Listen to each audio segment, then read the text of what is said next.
Audio on demand from Vision Christian Media. You're listening to Momentum, a show that helps men succeed in life.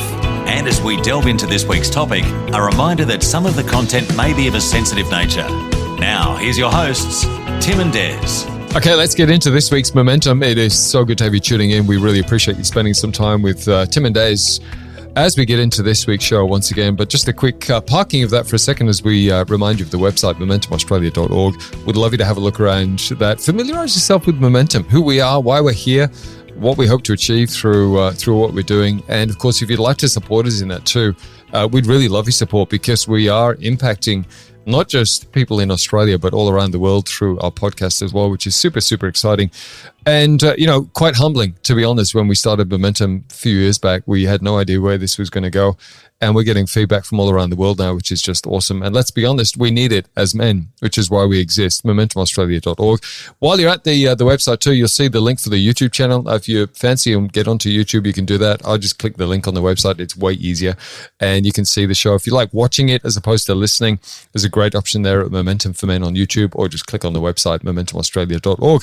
Let's bring in my good friend and co-host, Des Kennedy. How are you this week? Are you well? Good. Yeah, no, I'm great. And just really what you're saying about the YouTube, we get some great feedback from people. We've had shows about gaming, we've had shows about all sorts of stuff, and we get some amazing feedback on our YouTube channel. So it's good to encourage you to do what Tim said. Go via our website. But don't forget, guys, don't do life on your own. If you need a safe and confidential conversation, you feel you can't talk to your wife or you can't talk to your spouse or your minister or whoever, but you need to have a conversation to help you move forward. Don't forget the Momentum Care Line, 1-800-000-636, 1-800-000-MEN. That's available 7 days a week, 9 a.m. to 11 p.m. Guys, just don't do life on your own. So many people trying to survive on their own. It's unhealthy. It's not good for you. Just reach out and have a safe and confidential conversation. So yeah, all good. Well, guys, it can lead you into dark space and we want to try and avoid that. So 1-800-000-636, reach out. And look, as far as feedback goes, I think we might get some feedback on this week's show about, does anybody on Momentum actually have hair? But look, we'll leave that right there. We can all relate to having some light bulb moments in our lives. That moment when you suddenly had an awareness about something that previously you hadn't seen or perhaps understood. The challenge with these moments is that they are often bittersweet. Sweet in that you have the awareness, but the awareness could lead to something about yourself that you don't like. Maybe it's a bad habit, maybe it's a bad response, a bad reaction, and we're all guilty of those things. Or even something that you've delayed doing out of fear. Life coach, author, and speaker Jonathan Doyle reckons we all have an area of our lives that is going unnoticed. And once we recognize what that is, this one thing can actually change everything. Let's delve into this week's show with Jonathan Doyle. Always a pleasure, Jonathan. Welcome back to the show. Well, I'm just still trying to recover from the needless comment about the hairless men. I agreed to do this show, but I didn't see that in the contract. So, but we'll move on. Hey, it's great to be here. I love talking to you guys. It's a great privilege. It's going to be a hard show for me to do because there's no areas of my life that that relate to what we're talking about. So of course. I'll just have to imagine it. If you can imagine for us mere mortals, Jonathan, we'd really appreciate it if you just do that for the next 28 minutes. That'd be awesome. The least I could do. Yeah. Look, we're going to jump to one of your podcasts. You start by saying this is an area of your life that you're not paying attention to. Because you're not paying attention to it, you're not getting the results you want. There is likely one thing you are not doing that if you started doing will have a significant impact on your life. Firstly, do you remember making that comment? This is right.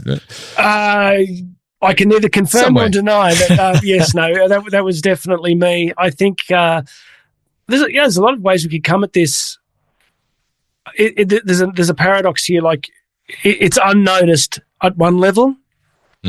But I think below the surface, most of us as men wouldn't have to spend too much time if we were safe and didn't fear recrimination. We could pretty much point out the significant things we need to change.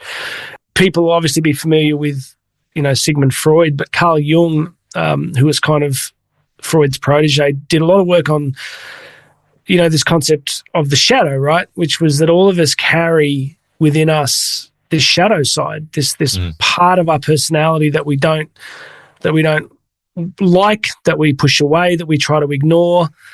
but the ignoring of that thing doesn't make it go away. It drives it underground. And so the ability to identify what it is that we resist in ourselves, or what, the ability to stop ignoring the significant things we need to change. It's important. And just, the last thing on that is, there's a great interview I saw with John Mayer recently, the American singer and guitarist, and he's a very talented guy.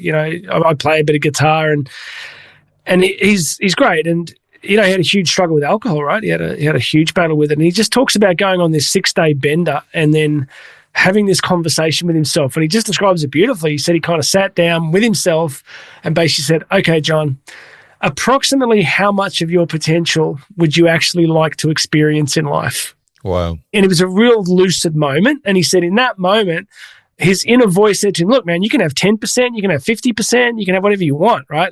Whatever. You're not going to be judged. Just make a decision." And he said it was that moment that he realized, he said, "Yeah, I want it all. I want 100%. And that allowed him to make the kind of breakthrough that he needed. So I said this in a recent discussion with you guys, the first step is questions. I've been saying this to Karen recently, if your life is getting out of control, there's something you want to change, the first step is consciousness. You have to begin to ask some questions why is this happening? Why am I stuck here? Why does this behavior keep manifesting? And that's step one. So what sort of things do you think they would be? Give us examples of things that, maybe are that we don't address. Yeah, so there's a great line from St. Augustine, who was writing in North Africa in the 4th century. And Augustine's one of the greatest intellects of the last 2,000 years. And he had this simple idea where he said, it doesn't matter if a bird is tied by a silken thread or a huge iron chain, the bird's still tied. And what it means is, it doesn't matter if your problem is that you're smoking meth every day, or that you've got some behavioral flaw that's blowing up all your relationships, or it's now, look, obviously those things are different. And I'm not going to literally say that they're equal. Of course they're not. But it matters. But in some sense, it doesn't always have to be the huge stuff. But look, for most men, from what I can tell, these days, pornography seems to be a massive, massive thing for huge numbers of men. I don't even know what the stats are anymore. Pornography, sexual acting out, drug and alcohol, inability for emotional regulation, so violent displays of temper. And that's one set. And the other set of things that guys will tend to avoid will be almost the opposite of the inability to regulate emotion, which would be to kind of withdraw so deeply from life, and just play such a small game because they don't want to risk it, they don't want to get hurt, it's all too hard. That can write your life off in ways as well. So pick your poison, friends. Everyone struggles, right? It's one of those internet memes that's been accredited to just about everybody, but it's that line that says, try and be kind because everybody you meet is fighting a great battle, right? Most men, not all, but most men from the boardroom to the mail room are wrestling with something. Henry David Thoreau, a great American writer, said, when he wrote the book Walden, he said, the great mass of men lead lives of quiet desperation. Yeah. This idea that they wrestle with things. It's funny because I can't speak for women because I've never been one, but the kind of social support that women give to each other and the validation that they give to each other's experience. I was in a boardroom the other day, and there was a really wonderful, talented woman speaking, and one of her kids is dealing with a medical issue, and she said, "I'm really sorry." She stopped the meeting and said, "I've got to address this." And the support that the women in the room gave to her was just fascinating to watch. So I think for men, it's when they're struggling, it's harder to get that acceptance, support, validation. So stuff tends to just either stay hidden or go underground. I want to bounce off that, but come back a notch because you used the Henry Thoreau quote, "Many may lead lives of quiet desperation." And I think, in the moments that I've spoken in men's group, and Jonathan, you've spoken in yours, and Des, I know we speak in men's groups, I think the great leveler is getting in there and acknowledging everybody in here, regardless of how they show up, whether they're dressed like Jonathan has today or whether they're dressed like Des and Tim have today, and anything in between. We've all got something. like we all have something, whether it's a challenge, an addiction we don't want, a coping mechanism we don't like, an insecurity, something, whatever it may be. We all actually have something. And if we can get to that level and just use that as a starting point to go, we're not here in arrogance and pride and whatever, but we're all here. Let's get past that point of seeing each other as confronting and I've got to stroke my ego or whatever. It's just like, if we can do that, I mean, like you're saying, the women seem to do that better than men. We kind of walk in there with a bit of a chip in our shoulder and I've said this to you guys before, like one of the greatest fears was rejection, right?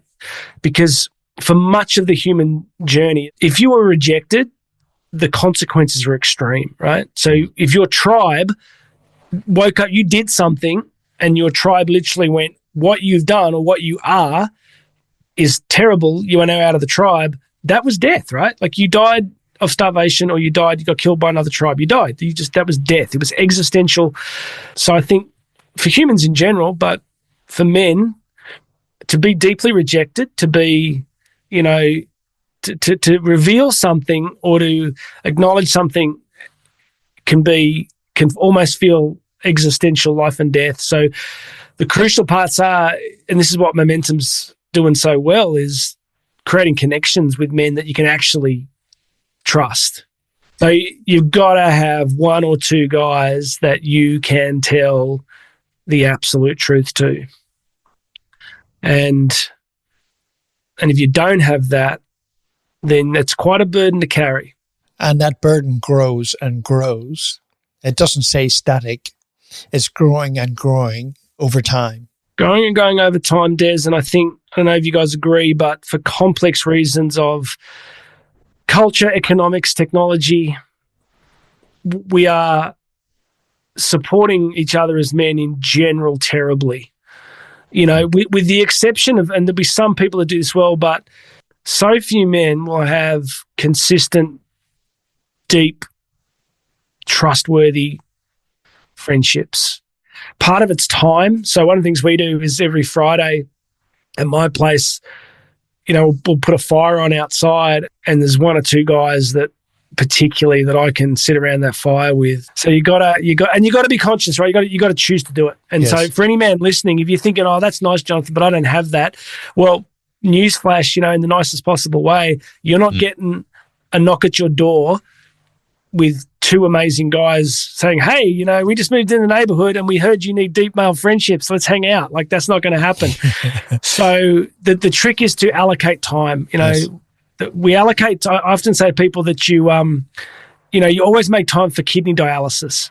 Like if a doctor says, hey, you've got kidney failure, you're going to have to do dialysis or you die, you don't sort of go, oh, well, I wonder if I can fit that in, right? It's like, well, now I'm doing dialysis.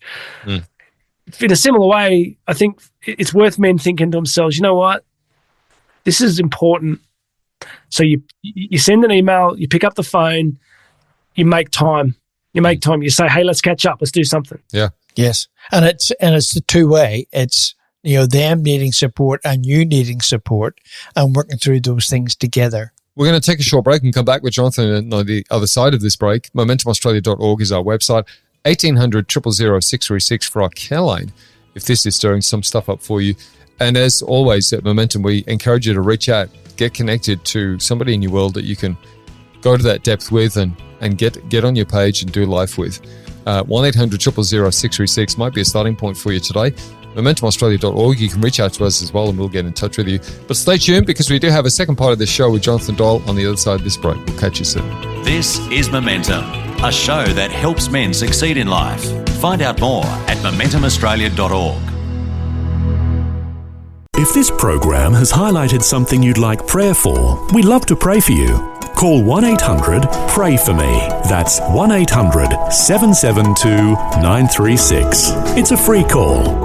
Or text 0401 132 888. You're listening to Momentum, a show that helps men succeed in life. Find out more at MomentumAustralia.org. Welcome back. Part 2 of this week's Momentum. Our special guest once again is Jonathan Doyle, and we're talking about finding the one thing that's going to change everything in our lives. And we started in the first part of the show by talking, Jonathan, that there's generally something in most men's lives, so we're talking to men particularly, that we know we could probably change and should probably change. The other side of that is, you said, to get curious and start asking ourselves questions about that. Why do I still have that in my life? Why is it still there? Why have I not dealt with it? Why do I not want to deal with it? With those sorts of things. And I want to take a step forward from that. We talked in the last show about action and taking action. And it was interesting when we were researching for this show, I heard you say in one of your podcasts, you believe that the secret sauce to doing these one things was talent. And if you were successful, you had talent and a few breaks and you were successful. But you came to realize that talent's important, but it's not the main thing. The missing ingredient was work. And I suppose that kind of brings us back into this idea of doing the work for men, doing the work to unpack that stuff in our lives, that stuff that we don't perhaps want to look at, that's actually going to give us the forward momentum that we actually want and perhaps need. But we're kind of stuck in this place because we don't want to do the work in that space. Do you want to just unpack that for us? My head is just like about to explode with possibilities. One thing I forgot to say in the first part, I know this is helpful to people. Tim Keller, who's a Protestant pastor who died in New York a while ago, wrote some really amazing books. And, one of the books he was writing about the concept of idols in our lives that, and it's quite a beautiful definition, because he says that an idol is simply something that gives you comfort. And so a lot of times when there's something in a man's life that is becoming problematic, men wouldn't use this language, but we can turn it into an idol because it's providing some form of comfort. So the first question becomes, well, why do I need the comfort, right? Like what part of my experience is wounded enough or traumatized enough or afraid enough that I need to be comforted here? So I think that's an interesting lens. Sometimes to be able to stand back in terms of how do we do this work, as you go, well, what is this giving me? What is this addiction? What is this behavior? What is it giving me? And there's another really interesting book. I can't remember the title, but this guy had a different take on addiction, which was, most people see addictions, particularly for men, pornography, sexual acting out, drug and alcohol, as comfort or coping strategies. But he actually argues that what's underneath it is a deeply damaged sense of self, so that men have been rejected or wounded enough that they see themselves as basically bad. And when they indulge in the behavior, what the behavior is actually doing is not so much providing comfort, but it's actually reinforcing the belief that they're terrible. So he gives an example of a guy that's become addicted to prostitution, and he said that really every time this guy acted out this way, he just loathed himself. He absolutely hated himself. And so rather than being some kind of life coping strategy, it was a way of proving to himself that he was as bad as he thought he was. Yeah, wow. So, an alcoholic who goes on a bender, wakes up incredibly, hungover, and asks the question, why did I do this? Well, in this model, the answer is because you think you don't deserve any better and you deserve to have a miserable life. And so, this is an amateur psychology hour on the show, but it's kind of like men have to go, what am I doing here? Like, what is this doing? And the cool thing is, if you can do the work, on the other side of it is literally a magical fairy kingdom where your wildest dreams come true. I wish I was lying, but it's not. Like it's literally, when you look at men that have faced the whirlwind, that have actually gone, this is what I'm doing to myself. This is why I'm actually going to step into my own life because I love other people, my wife, my kids. I got to show up. And if they do that work, first thing, it's never easy. It's never pleasant. It's hard. It's difficult. But on the other side of it, just look at, there's a great Instagram account called Sober Celebrities. It's really interesting because of this sort of work that I do. I came across it and I'm like, look at guys like James Hetfield from Metallica, right? Goes into rehab, just blowing up his life in 15 different directions. Anthony Hopkins is a great example.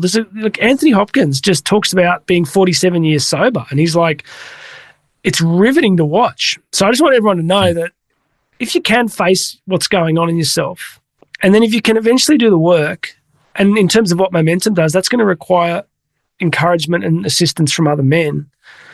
there is a really good place on the other side of this, right? Like, not just waking up going, oh my God, what did I do? But literally a life where who you're really created to be, like, gets a vote, like actually gets a vote in your own life. So if you can do the work, if you can face it, it's very powerful on the other side. Let me jump in with a quote from one of your podcasts. And you said, you're not going to work harder until you get clear about what you really want, why it matters, and why you want to go after it. It's hard to force yourself to continually work if you're not clear about what you're trying to do or achieve. And of course, bouncing off that, Simon Sinek is famous for starting with the why. Do you think that's where we need to get to, Jonathan? Or the starting point is understanding the why? Yeah, well, no one changes. Tucker Carlson said this recently. A man doesn't change till he has to. Again, look at addicts at rock bottom, Addicts don't usually change until they get to a place where it's so utterly, or they completely go under. So just because you get to rock bottom doesn't necessarily mean you'll change. But really the first step is that God bless us as men, we often don't really do the work until we actually don't have a lot of options out. Part of that's because we are adapted for survival and comfort, so we don't tend to act until we really have to, unless you're really conscious, and some people can get to that. So, David Goggins is a great example. Some people will be familiar with him. Like, he just had a life of such trauma and abuse and chaos that he literally just figured it out. He just went, if I don't change, it's at best going to look like this for the rest of his life. He's 150 kilos. He was like, almost 60 kilos overweight, and he was working as a professional cockroach sprayer. He just kind of figured it out. He's like, you either change or this is it. This is what it's going to look like. So maybe that's a question for some of us, like, if nothing changes, if your marriage, your relationships with women, your parenting, your health, if it looks like it does today for the rest of your life, are you good with that? Like, I'm not your judge. I don't know the answer to that. That's something you've got to work out with some other good men. But if your answer is, not sure, then that's telling you something. So, I just think you don't change till you have to. But the highest motivation in terms of knowing the why is always, we'll just jump to the end of it, the highest motivation is always love. So there's a principle in coaching called chunking up. So you say to somebody, why do you want to pay off your house, or why do you want to do this? And they'll go, because I don't like being in debt. Okay, and then I say, right, cool. You're out of debt. What are you feeling? Oh, I feel free and I feel blah, blah, blah. And you keep chunking it up. And ultimately the highest motivations for men will be around self-sacrifice, love, contribution, serving people, like the highest things that we get to. Richest man in the graveyard is not the goal of life, right? And it's fine to make money, but the things that will really, and the way you can tell if I'm right is look at the men that you most admire. Look at the figures of history that you most admire, and it won't be their strategies, it'll be their character traits. And that ultimately as men is what we want to emulate. On your deathbed, when you're lying in a hospital room with the most important people in your life, that's what'll matter, So end of story, end of the sermon. It's a good sermon. A final thought before we wrap up the show, Jonathan. You said the talents that we have are a gift from God, but you still got to put your talents to work. And I think, I love that too. I mean, we've all got certain things that we are gifted at, but at the end of the day, we can take that to our grave and it be an unutilized gift or talent. And what a shame that is. Yeah. Well, let me give you the bedrock. I'm really convinced of this. I believe, genuinely convinced, that every human person is created with very specific skills and abilities and talents for the world. Now, in a broken world with its complex economic systems, tragically, not everybody's going to get to live those out. Yeah, it's an absolute tragedy. So for any of us in the developed world, we just don't have an excuse. Like, if you have a talent, you can get the education or the qualification. You can. Like, it may not be easy, but you can. If you're created to be a lawyer and you come from a poor family in this country, you will be able to become a lawyer. Like, as you guys know, I've got a speaking tour in the US, which is exhausting. It's like brutal. And the hardest thing for me is the prep, right? Like, because you got to be creative and you got to plan all these different keynotes and sessions. But that's work. It's not glamorous. Like, people see me on the stage and that's great, but the work is now. But as I prepare to do this work, I honor it. Like, I try to make the space and the time because I want to serve the people and I want to be faithful to the gift. So it's not like, oh gosh, I've got to smash myself and work so hard. It's like, yeah, this is going to be hard. I got to really show up here and do the work for this. But the motivation is because I want to honor people and I want to honor the gift. So you can do that whether you're a plumber, whether you're an accountant. Just try and figure out where you're supposed to be and then figure out what motivates you to do it. It's good stuff. Encourage you to go back and listen to those last sort of 5 to 10 minutes of the second part of the show. It's inspiring stuff from Jonathan Doyle, our special guest here on Momentum this week. As always, we always have a whale of a time with Jonathan. Jonathan, really appreciate your time, man. You sow so much into us personally and the show. And man, we look forward to getting you back after you've been in the US. And safe travels, mate. Enjoy that. And I'm sure you're going to impact people's lives there, as you have done on this week's Momentum. Thanks, mate. Appreciate it. Love being here. It did take me both sessions to get over the hair comment at the start, but now that the show is going to be sponsored by Ashley and Martin, I think that's just fine. I love you guys. I love what you're doing. God bless. You've been listening to Momentum, a show that helps men succeed in life. For more information or to hear this week's show again, go to MomentumAustralia.org. You can also access a whole range of resources to help you on your journey and to get in touch with the team at MomentumAustralia.org. Until next time, keep moving forward with Momentum.